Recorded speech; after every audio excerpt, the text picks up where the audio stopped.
fez uma ceia, né? Um banquete. E mandou os seus servos e chamando as pessoas, convidando as pessoas a participar desse grande banquete. Mas esses homens, essas pessoas que foram convidadas, acharam na cabeça delas que tinha outras coisas mais importantes. Olha, eu tenho que cuidar dos meus bois, eu tenho que cuidar das minhas terras, eu me casei, eu tenho que fazer outras coisas, então eu não posso ir, eu vou recusar esse convite. E aí eu te pergunto, meu irmão, minha irmã, será que nós também não fazemos parte desses que recusam o convite do Senhor? Nesse tempo de pandemia que vivemos, onde as igrejas se fecharam, onde nós voltamos a vivenciar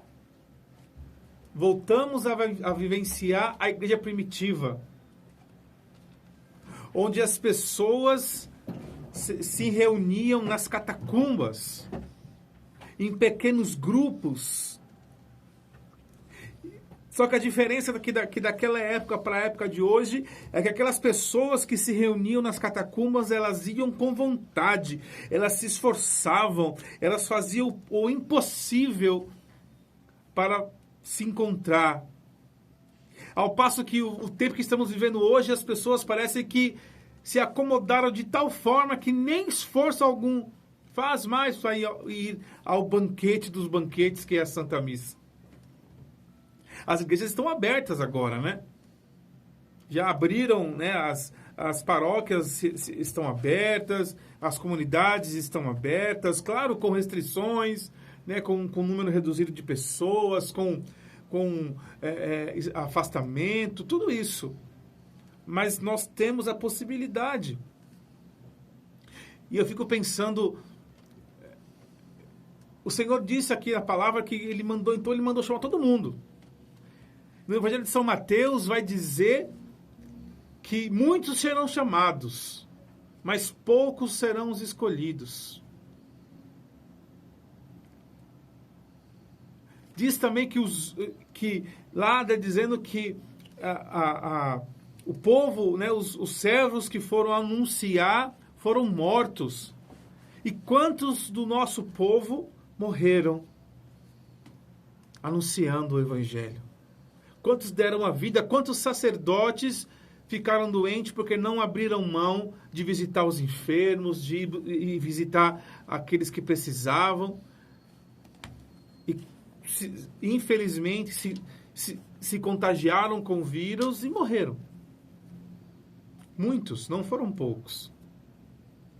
E aí, minha gente, a gente fica parado naquilo que a minha esposa costuma dizer que é o eucentrismo, né? O que importa sou eu. Aquilo que eu penso, aquilo que eu quero, que eu tenho outras coisas para fazer. Minha gente, lembra muito bem que a palavra diz que nós temos que buscar ao Senhor enquanto Ele se deixa encontrar, porque vai chegar um momento que não vai ter mais o que fazer. O Senhor vai voltar, e quando Ele voltar, se Ele voltar hoje, o que vai acontecer com você e comigo? De que forma que Ele te encontrar? De que forma que Ele vai me encontrar? Será que nós já estamos prontos para fazer parte do rebanho? Né? Diz a palavra que Ele vai separar os cabritos das ovelhas. E de que lado nós vamos ficar? Porque é muito sério isso. O Senhor mandou lá os profetas, o Senhor mandou tantas pessoas para anunciar e o povo foi rejeitando, o povo foi rejeitando, o povo foi rejeitando. Mandou Jesus, mataram Jesus e muitos ainda hoje não assumiram a necessidade e a dependência que nós temos de Deus. O Justo falava muito, no começo da misericórdia. E aí, sabe o que a gente mais escuta? É assim, mas o Senhor entende, o Senhor é misericordioso. E a gente está abusando da misericórdia de Deus. A gente está achando que a gente faz o que a gente quiser. Não, mas Deus é misericórdia. Cuidado, pode não dar tempo. Pode não dar tempo. E aí, quando a gente for buscar, meu irmão, não vai ter mais o que fazer. Não vai ter mais o que fazer. E aí ele diz aqui, olha no finalzinho que forte isso. Pois vos digo, nenhum daqueles homens que foram convidados provará a minha ceia. Esses homens que está dizendo aqui na parábola, foram aqueles que o Senhor foi atrás, que o Senhor mandou chamar, que o Senhor teve cuidado de fazer um convite especial, mas de alguma forma as pessoas acharam melhor ficar em casa, ficar preso em um monte de situação, ficar preso nas coisas mundanas, né? Eu não estou dizendo que a gente tem que deixar, que as pessoas falam assim, eu comecei a caminhar com Deus, agora eu tenho que parar de ser, eu tenho que deixar minha família, eu tenho que abandonar meus filhos. Não. Gente, eu tenho 3 filhos, tenho uma neta de 4 anos, sabe? E não é fácil, mas Deus me deu a minha família também para eu cuidar. Né? Nós temos que cuidar da nossa casa, da nossa família, mas o reino de Deus está acima de... A minha esposa, a Juliana, ela sabe... Eu amo demais a Juliana, mas amo mais Deus. E um dia, sabe, me falar assim, Alessandro, você tem que escolher eu ou Jesus. Eu falo, pega as malas e pode ir embora. Porque eu não vou deixar Jesus por ninguém. Eu não vou deixar, porque é isso que a gente tem que entender. O amor de Deus para conosco supera tudo. Ele é maior do que qualquer amor. O amor de mãe, que é enorme, né? Humanamente falando, não tem amor maior do que o amor de uma mãe. Mas o amor de Deus é maior. E o Senhor nos convida a participar da vida dele, a participar daquilo que o Senhor chamou a cada um de nós a ser nesse mundo. Porque as pessoas às vezes falam assim, mas para que eu vim para esse mundo? Para fazer peso na terra? Não. O Senhor tem um propósito, o Senhor tem um plano para cada um de nós.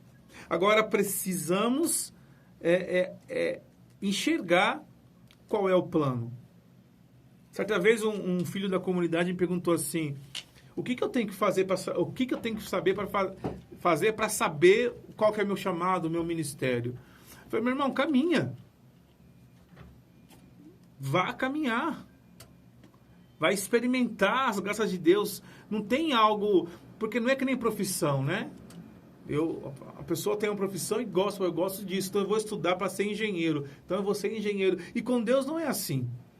Quando eu comecei a caminhar, eu achava linda intercessão. É aquele povo que rezava. Para mim é tudo santo. Para mim intercessor é tudo santo. Falei, caramba, será que eu consigo ser intercessor? Porque para mim era bonito. E Deus falava. E Deus revelava aquela coisa. E caramba. Mas depois eu descobri que todos nós somos intercessores. Eu descobri que, lógico, tem um ministério, né? Que as pessoas são chamadas a um ministério da intercessão. E aí, quando eu menos percebi, eu estava pregando. E não era o que eu queria fazer. Eu lutei muito contra esse ministério. Porque eu falei, gente, nunca vi um gago pregando. Como que um gago vai pregar? E aí eu conheci Moisés, né? Comecei a estudar um pouco sobre Moisés. Ele também era ruim de falar. Eu me achava incapaz. Mas aí Deus falou assim, é isso que eu quero. Então eu não fui, eu quero ser pregador. Eu nunca pensei em ser pregador. E no caminho, né, nesses 20 e poucos anos de caminhada, o Senhor foi mostrando a que eu tenho que ser.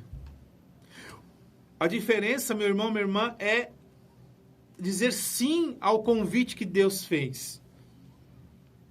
É dizer sim, não importa onde. Lá na paróquia que eu comecei a caminhar, tinha uma senhora, tem ainda, a dona Zilá, que se existisse alguém santo, vivo, chamava a dona Zilá. Porque você olha para ela, você fala, meu Deus, essa mulher... E quando eu comecei a caminhar, essa senhora ficava na porta da paróquia, abraçando as pessoas que entravam. Eu entrei todo cheio de vícios, cheio de manias, cheio de problemas, todo bruto, todo grosso, todo, né, aquela... E ela me deu um abraço. E é um dos abraços mais gostosos que existe naquela paróquia, da Dona Zilá. Uma senhorinha, deve ter uns quase 90 anos hoje. E ela me ensinou demais. Ela me ensinou demais o que é ser uma pessoa de fé, o que é ser perseverante nas batalhas, o que é perseverar nos sofrimentos. E ela sofreu muito, ainda sofre. Mas eu nunca vi ela reclamar. Nunca vi a Dona Zilá questionar que seja nada com Deus. A Dona Zilá enterrou o pai, ela enterrou 2 filhos, 2 netos. Um filho dela, usuário de droga, ela nunca desistiu dele. Sempre orando, e hoje ele está em casa, restaurado. Então, às vezes o Senhor nos chama, meu irmão. O convite que o Senhor está te chamando não é para as coisas que as pessoas enxergam como valor, como grandes, não, viu? O maior, o que vale realmente é dizer sim ao convite que o Senhor está fazendo para a tua vida. Seja para abraçar a pessoa ali na porta da comunidade, da paróquia. Seja para ajudar com as crianças. Seja para ser um leitor. Seja para ser o que for. Diga, o seu sim é importante. Cuidado quando algumas coisas começam a pesar demais e te influenciar a querer desistir ou dizer não para as coisas que Deus está te chamando. Você já parou para pensar? Como diz São Paulo, né, não é contra homens de carne que nós lutamos.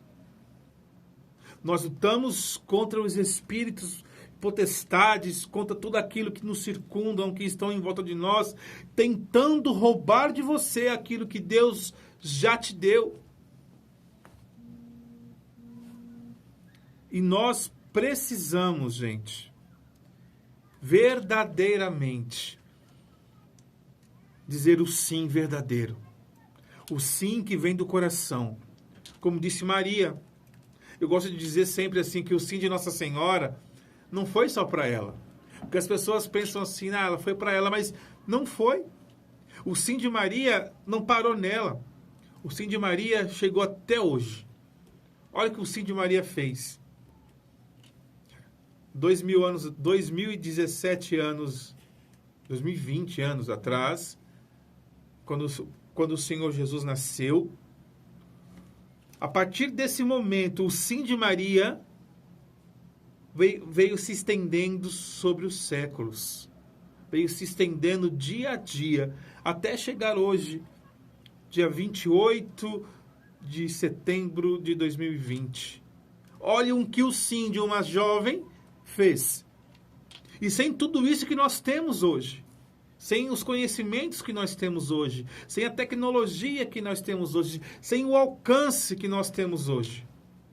Você imagina, meu irmão, minha irmã, o que o seu sim para Deus pode fazer na vida de uma pessoa? Para a tua família, para a tua casa, para você que talvez você está pensando em desistir de alguém. O convite que o Senhor está fazendo para você é um convite de salvação. É um convite para salvar a tua vida. Para salvar a minha vida. É um convite não é de milagre, viu, gente? Porque as pessoas falam muito do milagre, né? Eu preciso de um milagre. Um milagre, um milagre, um milagre, um milagre. E aí a gente pode até receber um milagre, né, meu irmão? A gente recebe um milagre, porque Deus pode tudo.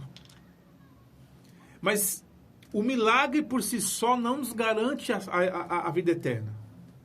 Eu posso ser curado de um câncer, eu posso ser um cego e voltar a enxergar. Mas isso não me garante a salvação, a vida eterna. O que vai me garantir a vida eterna é a minha caminhada com Jesus. É agarrar a cruz do Cristo e assumir sobre a minha vida os ensinamentos que o Senhor deixou. Amar a Deus sobre todas as coisas e o próximo como a si mesmo. Porque quem ama o próximo não mata, não rouba, não julga falso, não mente. Então quem ama o próximo faz o bem. E se nós fazemos o bem, nós estamos participando desse banquete. Amando. Amai-vos uns aos outros, como eu vos tenho amado, disse Jesus. E o convite para o Senhor, esse banquete, meu irmão, minha irmã, é um convite para a gente participar do projeto de salvação. Quantas pessoas talvez olhou para você, olhou para nós que estamos aqui no estúdio e olha assim e fala, caramba, hein? Eu te conheço há tantos anos e eu nunca pensei que você podia ser essa pessoa que você é hoje. Você já parou para pensar que o seu sim para o convite do Senhor pode alcançar outras vidas sem que você fale nada para ninguém? Só de a pessoa olhar para você e falar assim, caramba, você era assim. Os meus amigos da minha juventude me encontram e falam, caramba, Alessandro, você mudou, né? Você mudou. Eu falei, pois é, meu irmão. Jesus muda. Tem muito a ser mudado ainda? Tem, claro que tem. Mas aderir ao projeto, aderir ao chamado de Jesus para a nossa vida, simplesmente é participar da experiência do batismo no Espírito, e a partir do batismo no Espírito não há quem fique igual. Quando você eu costumo dizer que para os jovens da comunidade, né, que vai chegando jovem, você sabe como que jovem é, né? Jovem chega cheio dos vícios, né, das modas, e jovem não tem paciência com jovem. Ele fala para o meu fundo, como você aguenta isso aí? Eu aguentei você, agora vou ter que aguentar esse. E aí a gente vai conversando, a gente vai partilhando, a gente vai tentando ajustar esses jovens para que eles entendam qual é o caminho de Deus. E eu falo muito para eles isso, falei, gente, o mais importante não é o que você faz, não é o que você fala, e sim como você faz. Porque falar, a gente fala, né? Mas o testemunho é o mais importante. Então, o convite de Deus para você, meu irmão, minha irmã, nessa noite, é aderir ao projeto de salvação para a tua vida. É abraçar com força esse chamado para participar do plano de salvação. Você entendeu o que o Senhor quer fazer com você e comigo? Ele não precisa, mas ele desejou isso. Ele poderia salvar a humanidade por ele mesmo. Ele poderia. Mas porque você e eu somos as obras-primas de Deus, porque diz a palavra lá no Gênesis que quando ele acabou, né, de fazer, ele olhou para o homem e viu que era muito bom. Então ele quis usar da melhor criação que ele fez para ser participante do projeto de salvação da humanidade. E você e eu, nós somos privilegiados. Você parou para pensar? No bairro onde você mora. Onde você mora aí, não sei, né? Onde eu moro tem muita gente. No meio de milhares de pessoas, o Senhor vai lá e pinça você. O Senhor vai lá na família, na sua família, como na minha, e pegou o pior, né? E trouxe para Ele. Você entendeu o privilégio que nós temos aqui? No meio de uma multidão, o Senhor tirou você. Falou, eu quero você, eu escolhi você, eu convido a você a participar da mesa do banquete para salvar outras vidas. Outras ovelhas perdidas por aí que talvez ainda não tiveram a oportunidade de encontrar Jesus, é aí você que vai levar. Um dia me perguntaram por que eu prego. Falei, primeiro, por misericórdia de Deus. E segundo, eu digo assim, que eu tento semear na vida dos outros, para que alguém semeie na vida dos meus. Porque talvez o Alessandro falando em casa, é o Alessandro, é o filho, né? É o neto, é o irmão, é o tio, é o sobrinho. Se o Gilson foi lá, de repente, e falou, caramba, viu? O Gilson foi aqui e me evangelizou. E salva a alma. O Alessandro, talvez não. A minha avó fala assim que... Minha avó está com 81 anos. É o amor da minha vida, sabe? Eu sou louco nela. Ela fala para mim assim, ó, olha, chegou o santo, daqui a pouco não anda, flutua. Porque ela fala assim, eu não posso falar, eu ia te xingar, mas não vou xingar porque o Ale está aqui. Sabe? E elas não vão para a igreja, gente. Só vai minha mãe para a igreja, meu padrasto. E eu tento, eu falo. Mas diferente. Não é mais aquela coisa de impor. Mostrando para minha avó, mostrando para os meus irmãos, né, para os meus familiares, que aquele Alessandro de antigamente escutou o convite para participar do banquete. Escorrega, meu irmão. Vacila. Quem de nós não? Mas levanta, né? A gente levanta, a gente recomeça, a gente tem a oportunidade de fazer de novo. Eu costumo dizer para os jovens, gente, caiu. O problema não é cair, o problema é permanecer caído. Levanta e continua. Não para não. Confessa e vai. Então, meu irmão, minha irmã, faça essa experiência de escutar o convite do Senhor.